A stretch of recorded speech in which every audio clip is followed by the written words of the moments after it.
Aloha or hello in English. I'm Alex Christian Piatoto from H428 and welcome to my video. For our first dish, we will making a Californian cuisine. But first, what is Californian cuisine? Californian cuisine is characterized by a reverence to fresh, simple preparation and the use of local and sustainable ingredients whenever possible. But there's more to it than that. Californian cuisine is also characterized by an element of fusion, employing cooking techniques from other cultures.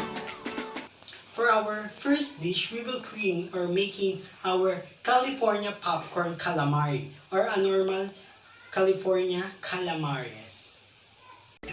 California calamares from California is similar to other calamares from other countries, but the difference is the cut techniques they use. They use pineapple cuts and they call this dish California popcorn calamari. Preparing for ingredients. First, clean the inside of the squid properly and remove the outer skin before slicing. You can cut your squid in a typical calamares cut, but for this one, we will do the California calamari pineapple cut, in which the squid cut flat and scored twice diagonally, making a checkerboard before being cut lengthwise into strips. California calamari ingredients: 1/4 teaspoon of salt and pepper, 2 medium-sized squid cuts in pineapple cut and common typical circular calamares cuts, 3 cloves of minced garlic. This is optional for a little flavor, but in the recipe that I follow, they use granulated seasonings. Marinating the squid. In an empty bowl, put the sliced squids and season with salt, pepper, granulated seasonings, and minced garlic. Mix them well by using hand gloves or clean your hand first and marinate it at least 30 minutes to 1 hour. Coating ingredients: 1/4 cup of flour mixed with salt and pepper, 1/4 cup of breadcrumbs, and beat 1 piece of egg with a little bit of salt and pepper also.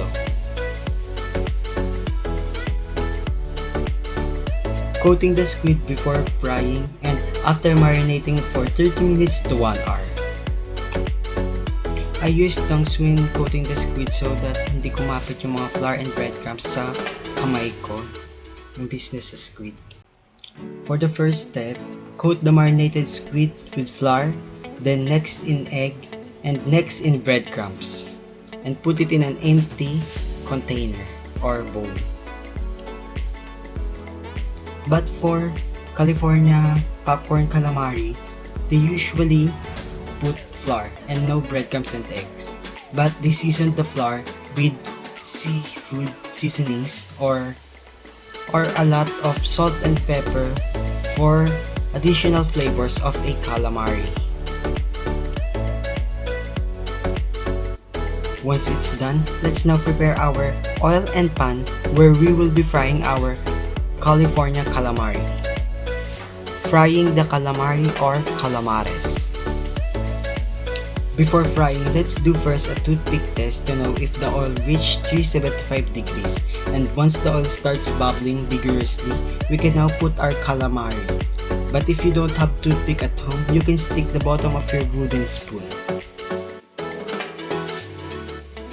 Now that the oil that I used reached 375 degrees, let's now fry the coated squid over medium heat for 3 to 5 minutes or until our calamari reach the nice and golden brown color.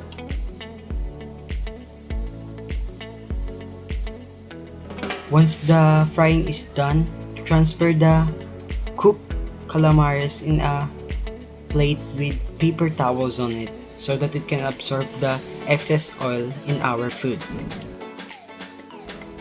Plating and dipping sauce. So for my Californian calamares, I use ketchup and mayo dipping sauce, and I place lemon in our calamares to add citrusy flavor in our food.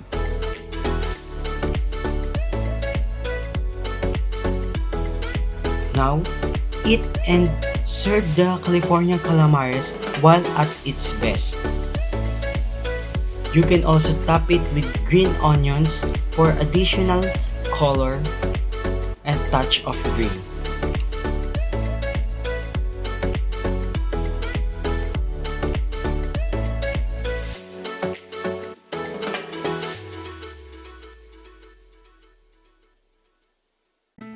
Now let's go to our second and third dish, which came from Hawaiian cuisine. Hawaiian cuisine incorporates 5 distinct styles of food, reflecting the diverse food history of settlement and immigration in the Hawaiian Islands. In the pre-contact period of ancient Hawaiian, Polynesian voyagers brought plants and animals to the islands. Now, let's move on to our second dish, which is our sandwich. And it came from Hawaiian cuisine. And it named Spam Musubi. Spam is especially popular in the state of Hawaii, where residents have the highest per capita consumption in the United States. Hawaiians sometimes call it portage steak. A popular local dish in Hawaii is spam musubi. Spam musubi is a snack and lunch food composed of a slice of grilled spam sandwiched either in between or on top of a block of rice, wrapped together with nori in a traditional of Japanese onigiri. For ingredients preparation, cut lengthwise the nori seaweed. In the nori seaweed that I bought, there's a thin line. You can follow it and fold and cut lengthwise, just like I did in this video. Before moving to cutting the spam, remember to wash first and dry the chopping board to avoid cross-contamination. For the cutting of spam, cut it into crosswise and remember to cut it thick enough, not too thick and not too thin. Spam musubi ingredients: 1 count of spam or 12 ounce cut in crosswise, sheets of nori seaweed, 1/4 cup of soy sauce and 1/2 cup of sugar. And don't forget our 1 cup of rice and 1.5 cup of water. If you want your rice to be more mushy, just soak it in a water for 30 minutes before cooking. Now let's cook our rice. Rinse rice 2 to 3 times and drain well. But if you bought a rice in a supermarket, no need to wash it. Over medium heat, bring water and rice grains into boil. Once it starts boiling, turn the heat into low and maintain a gentle simmer.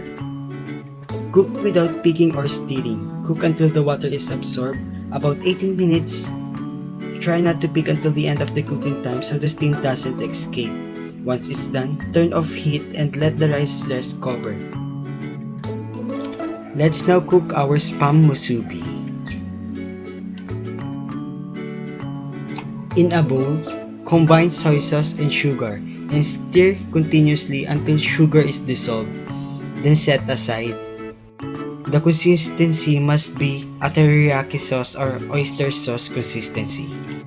Let's now cook and sear our spam musubi. In a pan over medium heat, put a little bit of oil.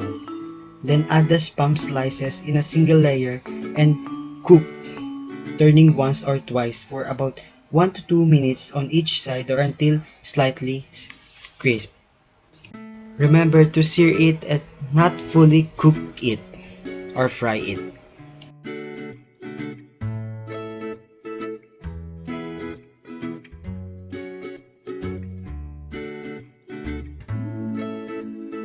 Your spam must not like this because it's fully cooked.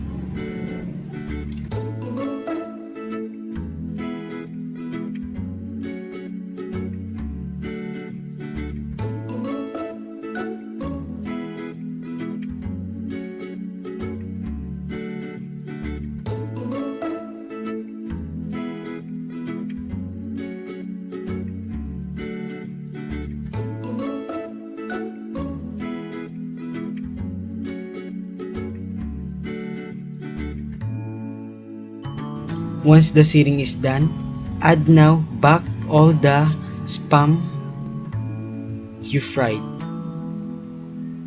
Then add soy sauce sugar mixture and continue to cook, turning spam slices once or twice until liquid is fully absorbed. If you don't want to bake all your soy sauce in a pan, just brush it off in a spam by using brush. Once the liquid is fully absorbed, remove from the pan.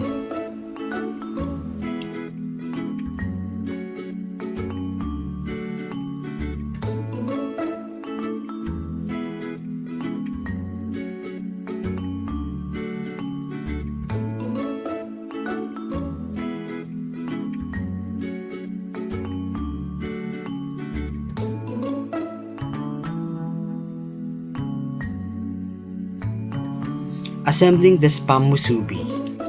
Lay nori seaweed shiny side down on a flat working surface. Then place musubi press in the center of the seaweed. Spoon about 2 to 3 cups of cooked rice into the mold.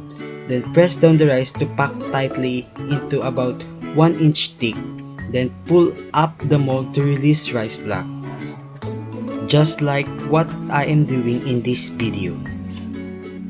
And now, place a grilled spam slice on top of the block of rice.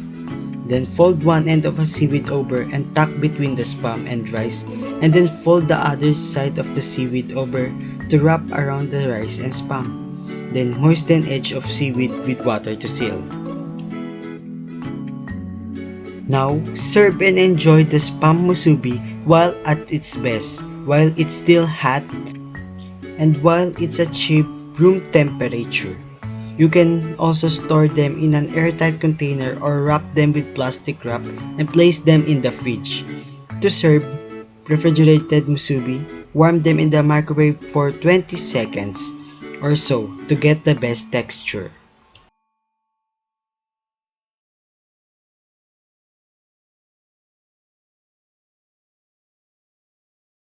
For our last dish, which is a protein, but for this one I choose Locokomoko from Hawaiian Cuisine, and it is a whole meal. Locokomoko is a dish featured in contemporary Hawaiian cuisine. There are many variations, but a traditional locokomoko consists of white rice, topped with a hamburger, a fried egg, and brown gravy. The teenager named the dish Locokomoko after one of their members or friend, George Okimoto, whose nickname was Crazy and translated in Spanish as Loco, and they rhymed it with Moco. Ingredients for Locokomoko patty: 500 grams of ground beef, 1 tablespoon of Worcestershire sauce, 1 1/2 teaspoon salt, 1 teaspoon of garlic powder, 1 teaspoon of onion powder, 1/2 teaspoon of black pepper.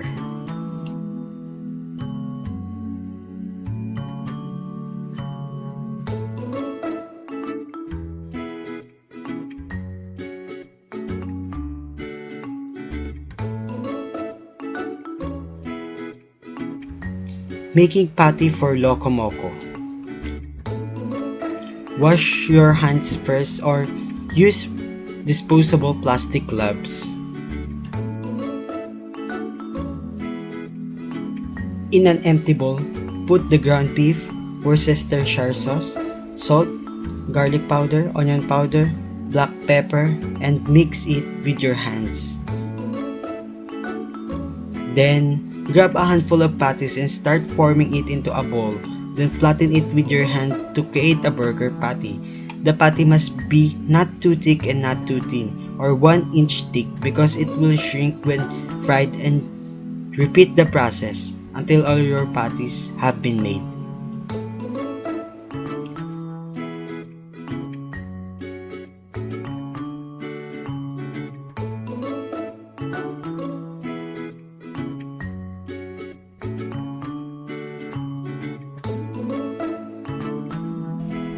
Cooking our patty. Over medium heat, put the oil in a pan. The oil must be 375 degrees. You can also use or test it in a toothpick test or stick your wooden spoon. So for this video, I fry my patty about 5 minutes on each side or until it's done. For our Locokomoko gravy ingredients: 1 1/2 cup of beef stock, 4 teaspoons of soy sauce, 1 teaspoon of Worcestershire sauce, 2 teaspoons of ketchup, and 5 teaspoons of all-purpose flour. Making and cooking our gravy for Locokomoko. In an empty bowl, stir in all the ingredients and mix until combined. Mix until no lumps. Mix using your whisk, or you can use spoon. Let's now cook our gravy for Locokomoko. In a same pan, we fry our patty. Scrape all the burnt patties and remove the oil. Then melt 1 tablespoon of butter over medium heat, then add the onions and saute until translucent. Then add in the mushroom, then let it cool for a couple of minutes. After a couple of minutes, add another 1 tablespoon of butter to add flavor for our gravy. Once the butter melted, add in the gravy mixture that we make. Let it cook until thickened and darker, and remember to stir it continuously, and once it's done, set it aside. If your sauce not thickened, you can add flour, but remember to roux it first. Then now once it's done, transfer the gravy in a bowl.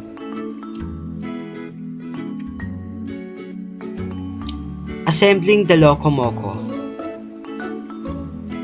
For assembling a Locokomoko, I prepare a 1 cup of rice and 2 sunny side up eggs. Now put 1 cup of rice in a plate. Then put the patty at the top of the rice and gently pour in the gravy at the top of the patty. Lastly, tap the egg and season it with salt and pepper and some greens like parsley or green onions, just like what I am doing in this video.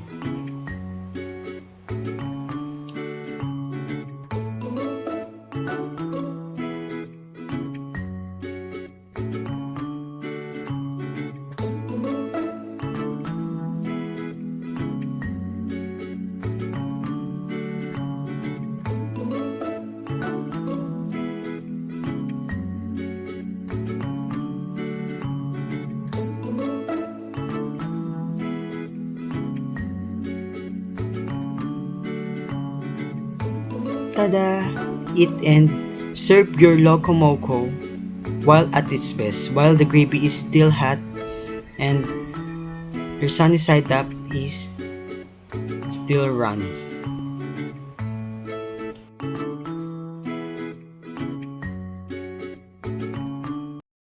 Once again, thank you for watching my video. I hope you like it and you learn a lot from me. Bye! Thank you!